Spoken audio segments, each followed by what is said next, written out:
back to Unhinged. I'm Zesty Viking, followed by today's co-host, Bad Jokes Brian. Brian, how you doing, man? Doing great, man. Really excited. Man, I am excited about today's guest. Today's guest, Riff Machine, played part in Chimera, The Elite, some of 6 Feet Under, and now he's got his own solo project. Today, we have YouTuber, podcaster, and musical genius, Rob Arnold.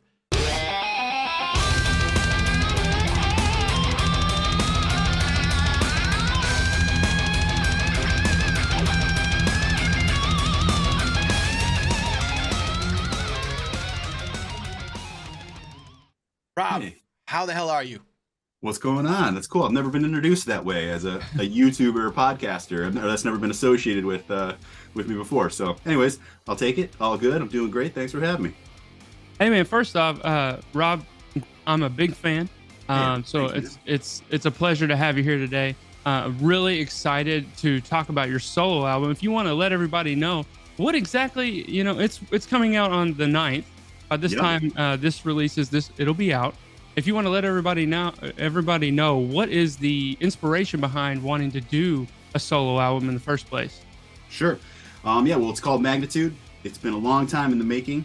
And basically the idea came from just over the years, I've heard so many comments. Obviously, the majority of the people love Mark Hunter, Chimera singer, love, whatever other projects that I've been in, those singers and stuff like that. But people also like the instrumental stuff. And just over the years, the comments here and there, I'd love to hear more instrumental stuff, or my favorite tunes are the implements, and no disrespect to Mark, anything like that. So anyways, I just decided, I'm going to do an album of instrumentals, for the people that want that. And of course, I get tons of comments like, oh, this would be better with vocals, all that kind of stuff. I'm like, maybe it would be. I don't know. But I set out to make it an instrumental record, and that's what I've done.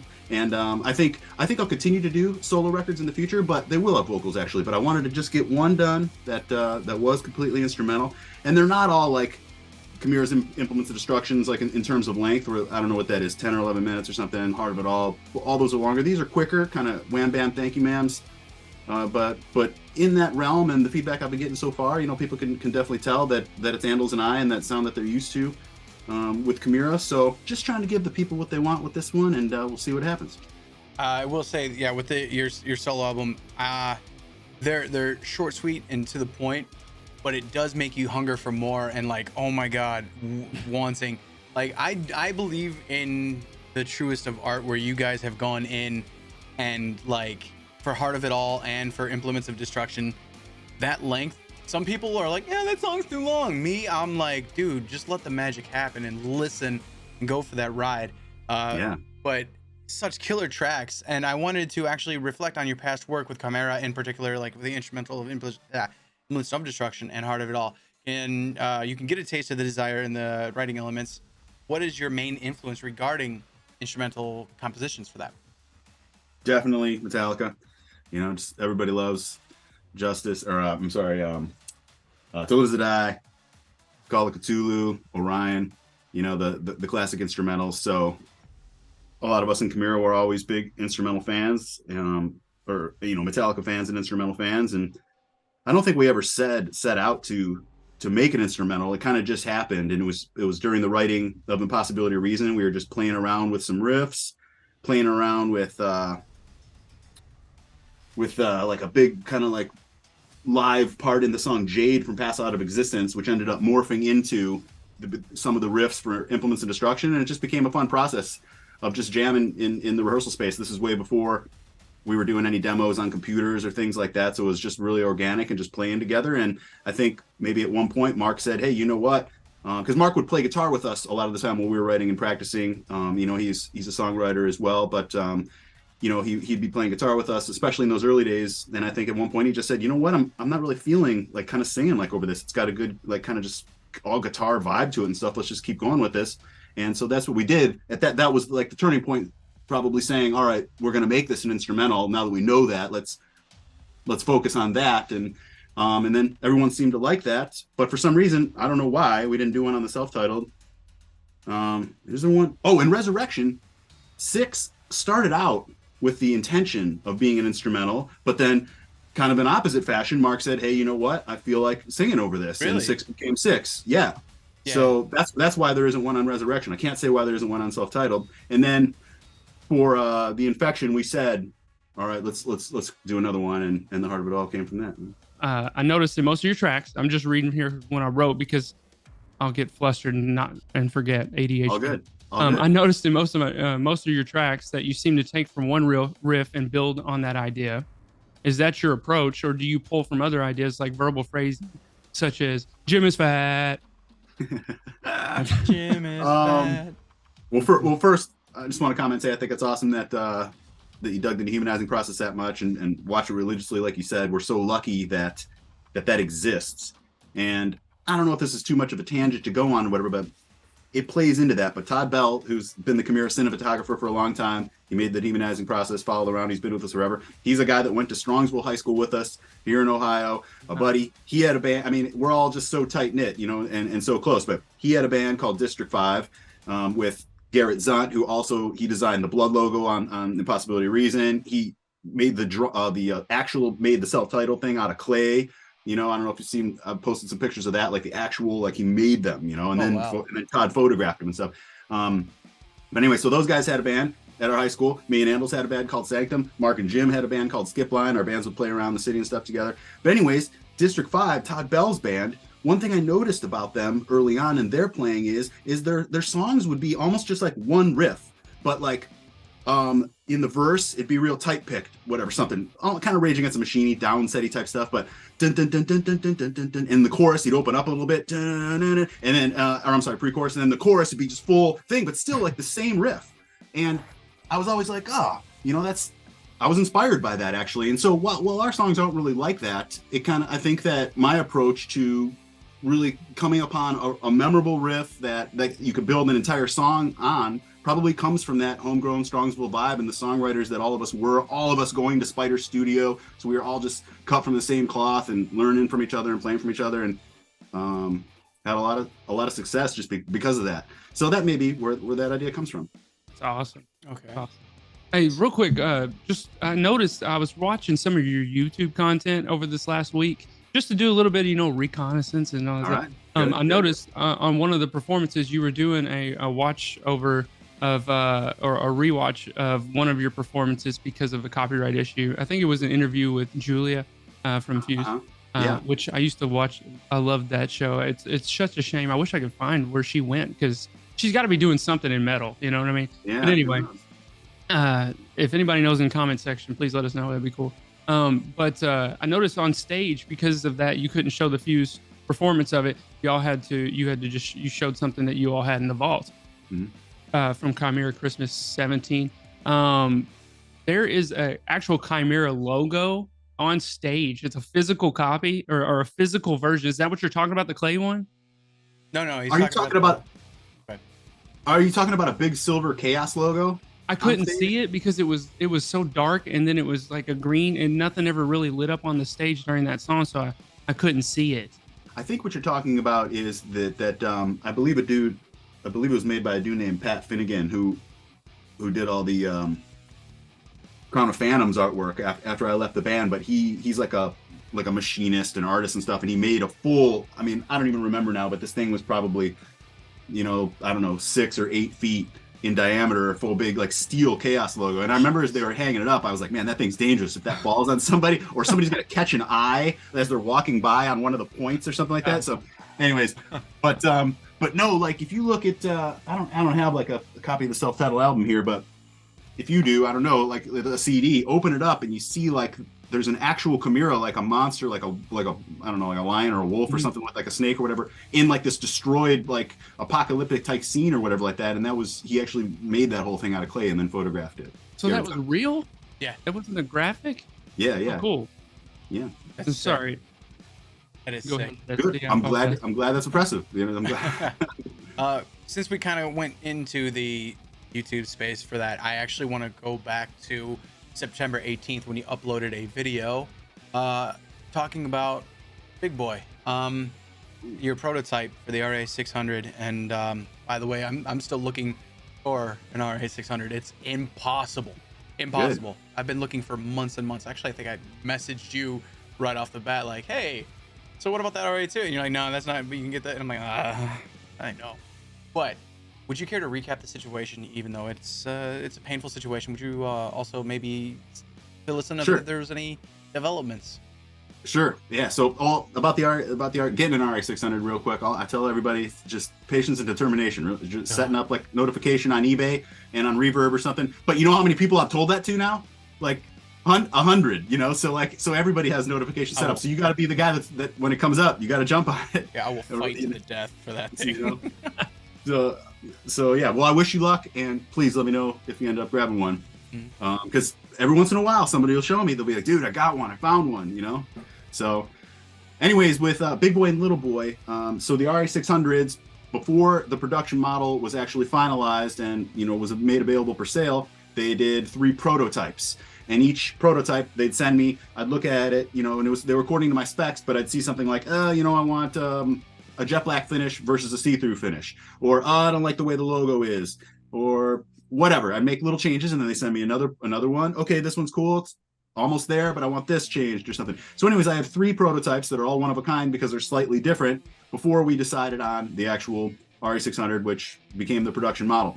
So 2 of the prototypes that just my guitar tech nickname Little Boy and Big Boy, because one had a little LTD logo and one had a big LTD logo. I sent them to Europe to be just part of our European backline over there, so we could stop shipping gear back and forth because it was just getting really expensive to do that. And so we started just assembling a complete European backline over there. So all we had to do was fly, you know, with our suitcases, and we'd get there and we'd have like a storage spot with all our gear there that we could go pick up with the bus and have all our stuff and travel around Europe that way. So Big Boy and Little Boy happened to be 2 of my guitars over there, part of the European backline. And in the last show of a tour we were doing with Trivium in like 2010, the stuff was packed up on a truck to be taken back to the warehouse, and that was the last time that I saw those guitars. Maybe they never made it on the truck. Maybe they did. Maybe they were taken from the warehouse. Maybe they were sold. Maybe I have absolutely no idea. But I ended up getting one of them back and a couple other guitars that I had in our European backline there, because I was able to eventually get in touch with the warehouse company over there. But there's so much red tape, from language barriers to all the. It just costs a ton to do anything with all the taxes and freight. And me just trying to organize stuff like, hey, can I get a truck over here to pick this stuff up, to bring it to an airport to try to deliver it to me? I mean, like, you know, from Germany or something, you know, and I'm here just a dude that doesn't speak any German, you know, so it was difficult, but I finally made that happen. But there's still one of those prototypes that's missing, and I'd love to have it back. Anybody that's interested, just check out my missing RA600 videos on my channel. You can see more about them, you can see what they look like, all that, and help me in the hunt. And if anybody can help me find that, I will reward you in some way. What is it like to, you know, perform alongside in the past with a lot of your other major influences, such as like Slayer? You know what I mean? Well, I mean, at that time, absolutely surreal. And even in hindsight, thinking back, that was surreal. Just being such a fanatic Slayer fan, all of us, you know, and then one day, you know, is the first day of that tour where you show up and you're playing with Slayer for the next 6 weeks or whatever, and they take you in under the wing, and, you know, you're friends with them then, and you get to watch them on the side of the stage every single night, you know, party with them afterwards and all that. Yeah, it was just unbelievable. Really just rock star moments for us all, Mark and Jim, especially Handles, you know, but at the time too, personally, for me, it was all part of the wrapped up in the excitement of everything like that, where it really, just as an older dude now that I look back at that and I realize how incredible that was. I mean, I was excited as all hell at the time, but really it's, you know, something I can look back on now is like, wow, just what an accomplishment that I still can't believe happened, that happened for us, because we were just dudes jamming, you know, that like playing heavy music, and just good things started happening to us. You know, we knew we wanted to do serious stuff, but we didn't say we were going to go on tour with Slayer, or at least I didn't. Maybe Mark did. I don't know. Maybe, you know, he has that type of foresight and ambition to make all that happen. So I got to give him credit for that. But it's still just surreal, man. I don't even really know what to say. You know, Slayer. Right. Did you take still? I mean, from those influences to those from back then to this day, do you still find those little influences from those bands back in the day that have made it onto this record? And if so, I mean, were there any like particular songs that you were like, man, this really reminds me of what, you know, an influence that I had from this or whatever? I don't know. I don't know about that specifically. I think that all of my influences and the major ones will just to recap would be Metallica, Slayer, Pantera, Megadeth, Sepultura, Cannibal Corpse. All of there's something about all of those guitar players to me, and I love the vocals and drums equally as too, and I could talk about all that as well. But there's something about those guitar players and the riffs they write, the melodies they choose, the notes they choose, their arrangements. There's no, there's an like I call it an evil edge to all that guitar playing. There's nothing happy about it. Once stuff gets a little bit happy for me, I don't really like it. So I think all that translates into my riffs, and the fact that people like my riffs, I credit to it being a culmination of all the best stuff that I love from all those bands that everybody else loves too. That I just was without, my style is just derived from those, like just kind of like every musician's is, right? It's derived from your styles. But I got lucky that the perfect combination came into the way I write my riffs, I guess, and people happen to like that. So I just got lucky like that. So I don't know. I use just all of that subconsciously when I'm writing, because it is just subconscious now. I don't think about like I want to make like a Metallica-esque type stuff. It just sounds like that anyways, I think, like just because of how heavily influenced I am by it. And that my ability my fortunate ability to have been able to take those parts that I said that I like so much from there and turn it into something that other people like from me. Yeah. There's something interesting about your style, dude. Like even though you have all these influences, you've managed to create your own style, and it shows. Like you have, I don't know how to describe it, like this Middle Eastern like tone, this Egyptian sounding like scale that's thrown in. I don't know what is that. Like for instance, perfect example, Nothing Remains. What is well, thank that? you, man. The first thing that comes to mind is Marty Friedman, and what I think of his that sound that he gave Megadeth, especially in the Rust in Peace era. I think that sound is in there quite a bit. That kind of Egyptian, Middle Eastern type thing, and just really that Marty has that in his pre-bends and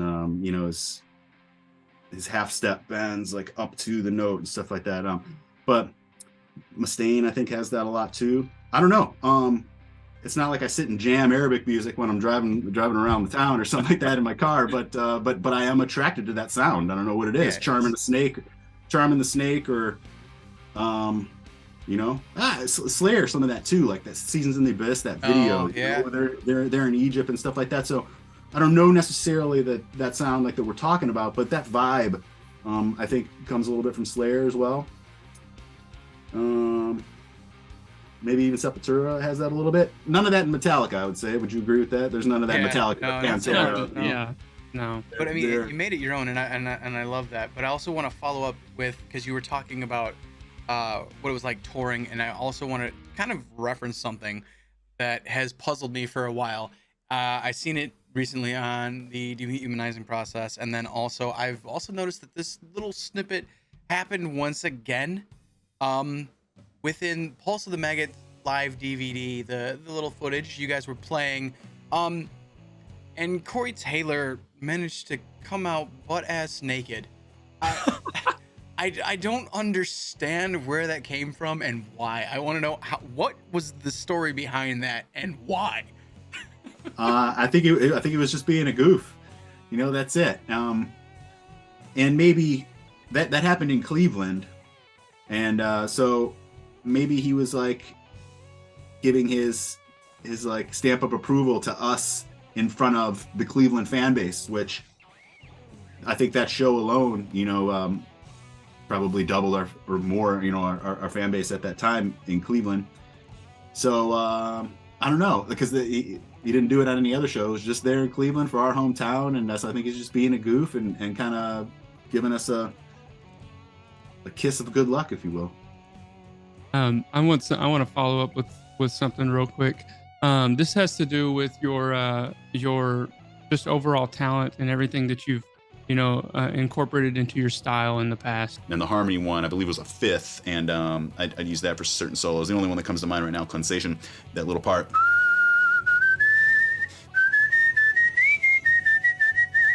My question to you is, when did you become such a whistle what do they call that? Aficionado? Virtuoso. Aficionado. Oh my. Yes. Well, thanks for noticing. But yeah, I've been whistling to the fortune and dismay of many for pretty much my whole life. Whistle just all the time without knowing it, and especially early in the morning.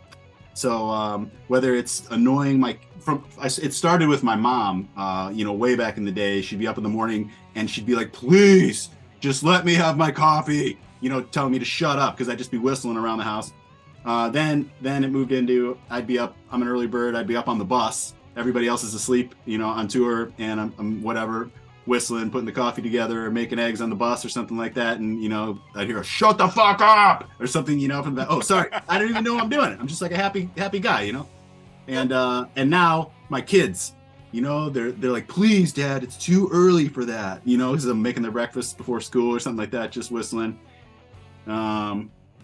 So anyways, but that's how I work out a lot of solos. It's how I work out a ton of melodies. It's how I'll translate when we're writing or something, or in the practice space, and I want to translate a riff. I'll be like, no, it's like, or something like that, whatever. So, I got a good pitch in my whistle. I'm proud of it, and thanks for noticing.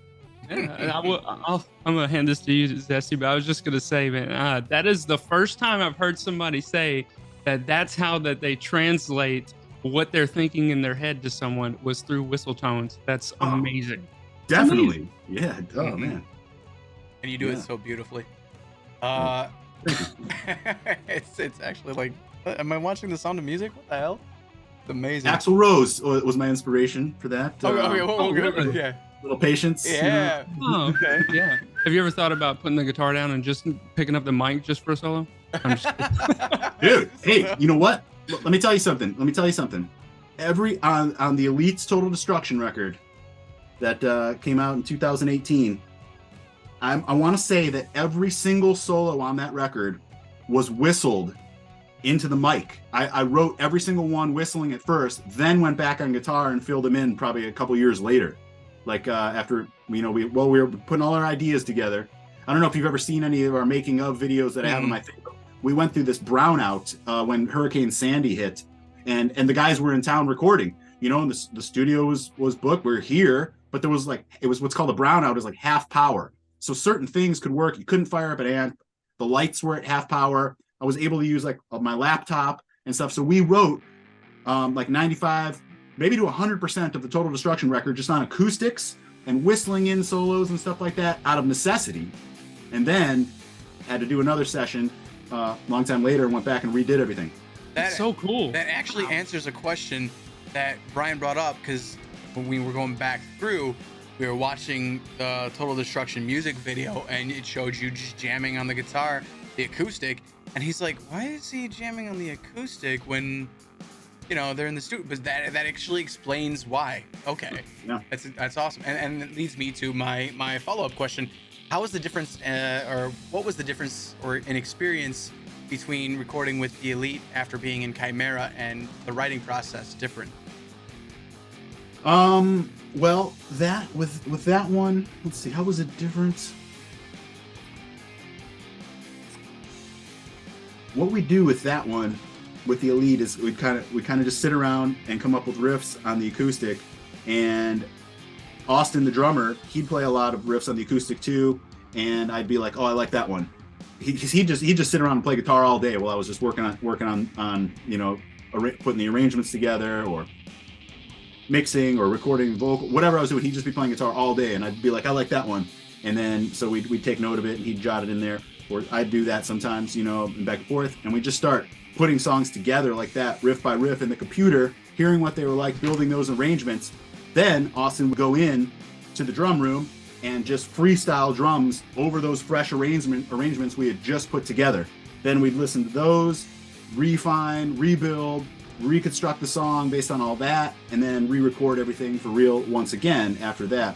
Where in Chimera, we would, for the most part, write together just in the studio, like exactly how you would think a band writes songs, where you're putting it together and everybody's playing the song together, and you're just remembering each part as you're going. We're not using computers, remembering each part and then talking about it and then moving on and building songs, just how anybody would think that bands really do it, where the Elite one was kind of just built little piece by piece, and we'd sit around and talk about everything and refine and construct and then re-record in real time right there. But part of that was because we were in the studio making it, so we could record for real the stuff we were doing, where Kamira would write all our stuff, then go to the studio and record all the stuff. That's really cool. Back in the day, I can't tell you, I've used that technique back in the day, like you were saying, where you would have to remember everything in your head. And with ADHD, it is so hard, especially when you have one practice a week, to be like, I have had so many songs lost I'll never remember, you know? Yep. But speaking of the recording process, I mean, you were talking about those two bands, but like with this project, you did it multiple years back, right? With Andals over the last few years.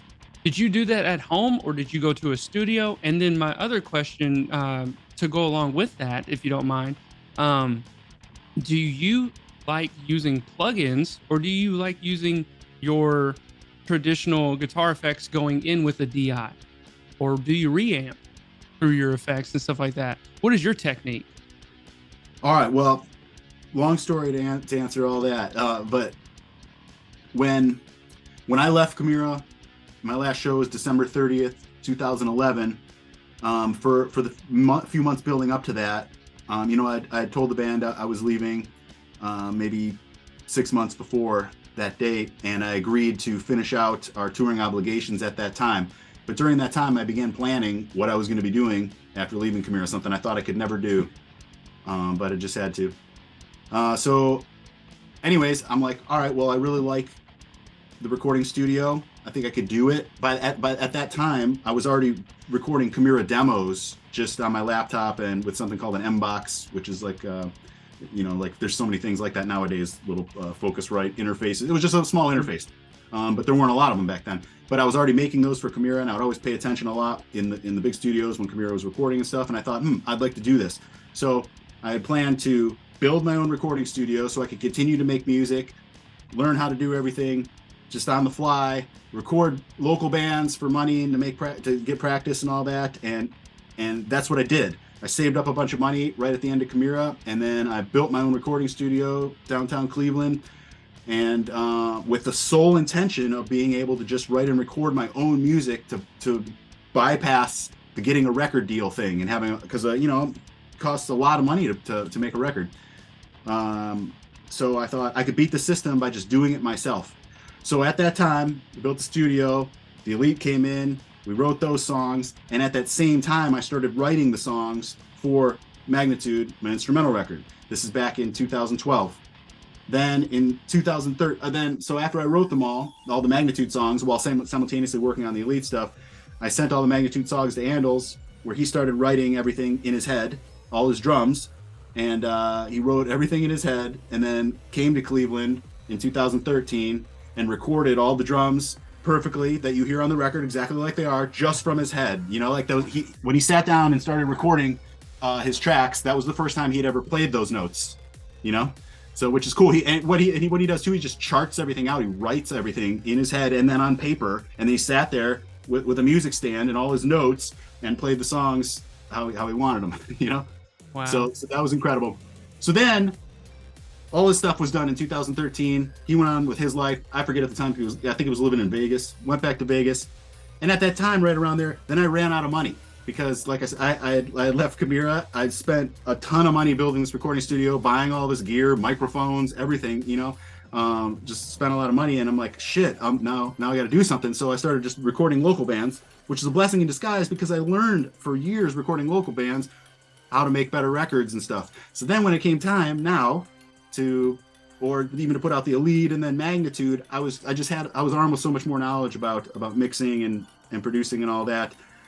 So when I made Magnitude here, I just knew what I was doing so much more than had I have mixed it and put it out back in 2014 when the stuff was recording. So like I said, it was kind of a blessing in disguise. I was forced to wait this long because I couldn't find the time to work on it and put it out because I just had to pay the bills, So that's what I've been doing all this time, and it's come to this moment right here, December 9th or whatever it is right now when the album's coming out. I'm excited to see the reaction of the fans that haven't gotten to hear the whole album. I think every song is an absolute banger. Thanks, man. Ghost Thruster, the songs that you've already released, they don't even know what's coming. They don't even know what's coming. I mean, man. Man. Each song left me kind of speechless because it's got that moment of just jamming, and then all of a sudden here comes a sick shredding solo, and you're just like, oh wow. Thanks, man. Yeah. No, thank you. Honestly, thank you. Really hope everybody digs it. I've told this to Brian. I actually mentioned this to you. You are hands down my all-time favorite guitarist next to Dimebag. Of course, Dimebag is always going to be in the hearts of everyone, but you, sir, are an incredible riff master and just hands down, just a mastercraft guitarist. Thank you, Dave. Now, previously, I did an interview with our buddy Mark Hunter, great vocalist, Metal Moses, and I asked him this question, and I want to get your take on it. I asked him what it would take for a Chimera reunion. His answer was, that things were left hostile at one point in time, but obviously that's all kind of being a different approach, and he wouldn't, he looks at it like it's water under the bridge. And I kind of want to get your take on what it would take for that to happen.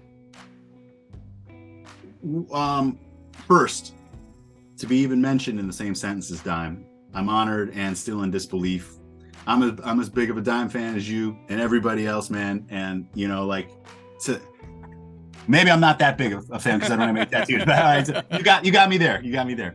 No, but that's sick, dude. That's fucking awesome. But no, I mean, come on, tell myself, my 15-year-old self as a young guitar player or whatever, that one day dudes would be putting me in the same sentence as Dime, I wouldn't believe it, So thank you for that. So what do you mean by reunion, though?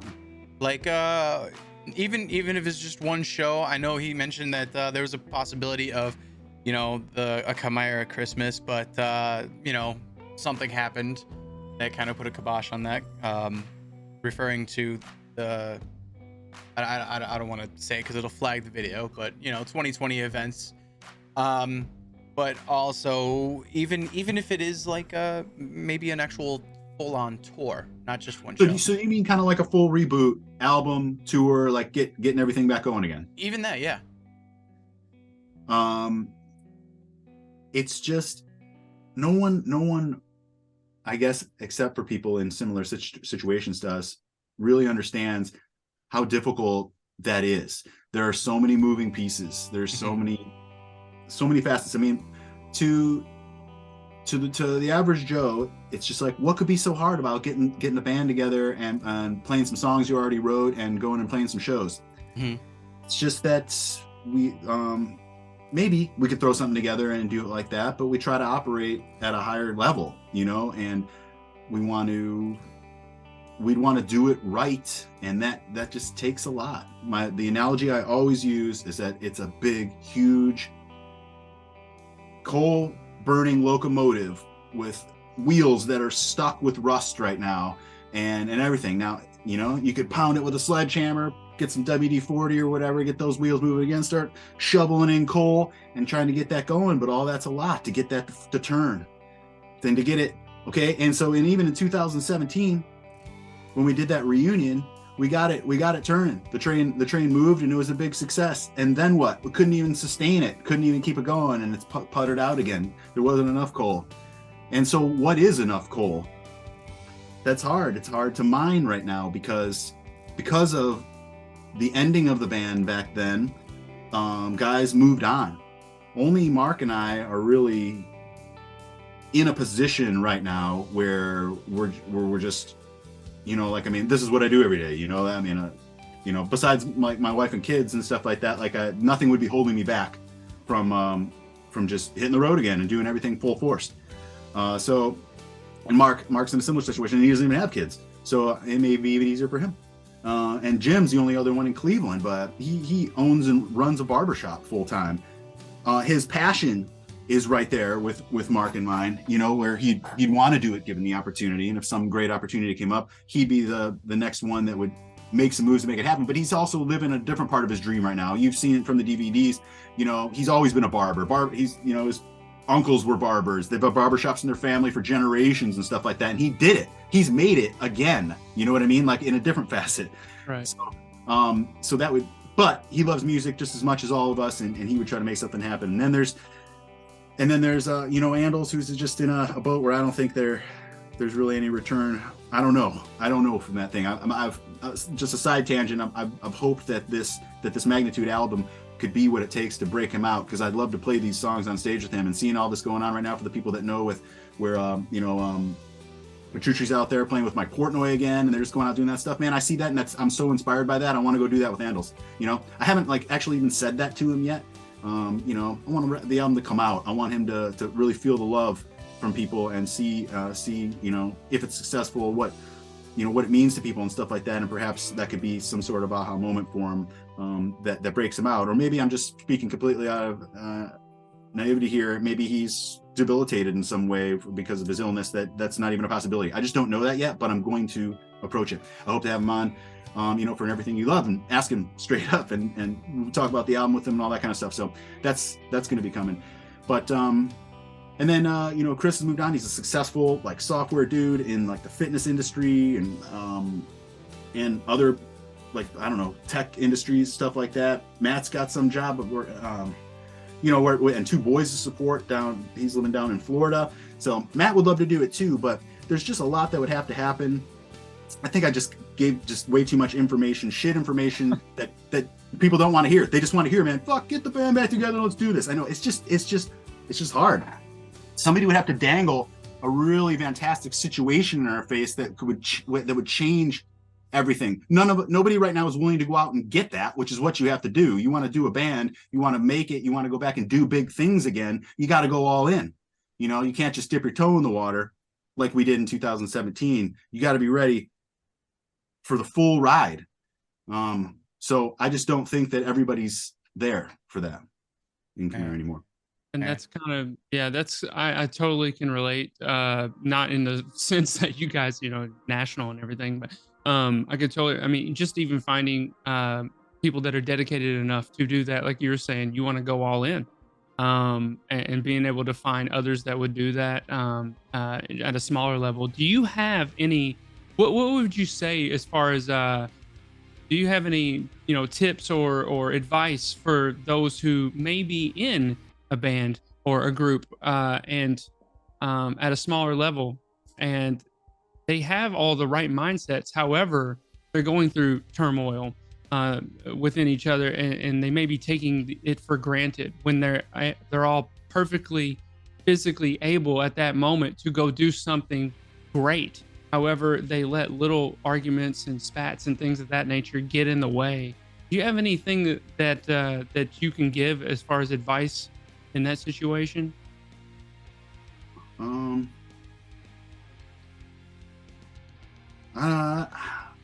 I don't know without knowing the particulars of those turmoils, but I would just say that those type of things are natural, and the music god's way of weeding out the weak, because it's about survival of the fittest. I think successful bands, for the most part, are combinations of guys where their chemistry is that of which they just want it so bad that they're not going to let anything get in their way. And the only thing that really can get in their way is a lack of talent. So if they are talented and they have the drive to make it happen, you got to surround yourself by other like-minded individuals. Really, talent isn't even as important, because you could skate by with great personality, great charisma, and stuff like that. As long as there's a few talented guys, or as long as you're a great songwriter, or you can write great songs. There's a million ways to muscle it in there. But I mean, if you're in a situation or whatever that's at a lower level, and just like kind of like arguments are happening, and it's causing static to where people can't level up, whoever's the alpha in that situation's got to shed that off like a dog with fleas. Get that out of there and just keep going. Get yourself around guys that want it as bad as you, or you're just going to stay stuck at the bottom, you know? I've got to ask one more serious thing. Oh, no. But And I feel like there's something I didn't answer that you asked before too. Like it was kind of a 2-part thing. And yeah, it was about it's up to you whether you want me to answer that or not. But yeah, it was your recording technique. Do you use plugins, or do you like to do your use your effects and stuff like that before, your DI, or do you reamp? Like have everything for the past many years now has just been DI, straight in. That's so much easier for songwriting, for arranging, for putting things together. Then up until the Elite's Total Destruction album, that was the last one. Well, that's the last album I did before Magnitude. So I reamped for Total Destruction, and I always had that in mind. All right, that we're writing with these DIs, or putting the songs together with the DIs. After the songs were together, I then sent those back through my rig, which at that was a 6505 plus through a Marshall cabinet on that record, and I was happy with that. Then for Magnitude, I started doing the same thing, just running DIs, and I came into the STL Tone Hub, the Mark Lewis suite. Mark Lewis is a producer that produced our Resurrection album. So I was given that, and I really like the sound of it. And it's 6505 through a Mesa cab, which Camille has always used, Mike with the 57, and the tone is just absolutely incredible. So I began, mixing the Magnitude record with the intention of reamping like I did with Total Destruction. But I was just like, why? I think this sounds great. And I went with my gut and just kept it. So Magnitude is 100% in the box in terms of its guitar sounds and stuff. There is no amp or cabinet or any effects pedals of any type on it. There might be a Digitech whammy for a couple of those like harmonized sounds, and wah. So I'm wrong. There are a couple effects. So wah, stuff that I have to do in real time. Right. That Digitech, the whammy pedal is so fun. Yeah. So fun. Dropping things down in an octave and then just playing around with it, or like I use that for like playing like Renegades of Funk or something, or Gojira. What is that? Oh crap, that new one. Well, it's not new. Strangled, Trank. Doesn't matter. Regardless, really fun pedal. It is. What would be your favorite pedal? My favorite pedal, the ISP Decimator. It's not exciting, but when you're using high gain amps and high gain pickups and stuff like that, you gotta kill that noise. But then again, you don't need it anymore when you're just in the box, because But the last thing I want to say about that is that people have been scared for a long time, and rightfully so, just to use plugins for guitar sounds on their albums because it wasn't real, or perhaps it sounded canned, But they've come a really long way. And the compliments that I've received so far on the Magnitude guitar tone and everything is proof that, I could just lie and say, yeah, that's my rig, and no one would know. But I'm not afraid to say that. I'm not embarrassed to say that that's how killer this plugin sounds. And I don't get anything from it. If you buy it, I don't get any kickback or anything like that. It's just something I believe in, because it sounds awesome, or else I wouldn't have went with it, Yeah, I was gonna say you cannot tell. That's why I was asking. You know what I mean? Plus, I saw you playing in the studio in multiple different studio situations with pedals on the front end, and I'm assuming that was because you all were doing the real-time effects, like you were saying, for that kind of stuff. Certainly, all Kimura records were all recorded.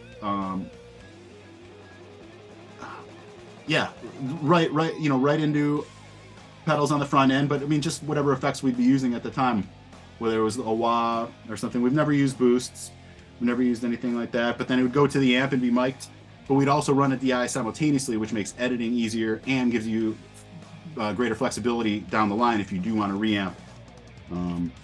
There's a story, I don't know if you've heard it, but when we were doing the self-titled, we recorded that album on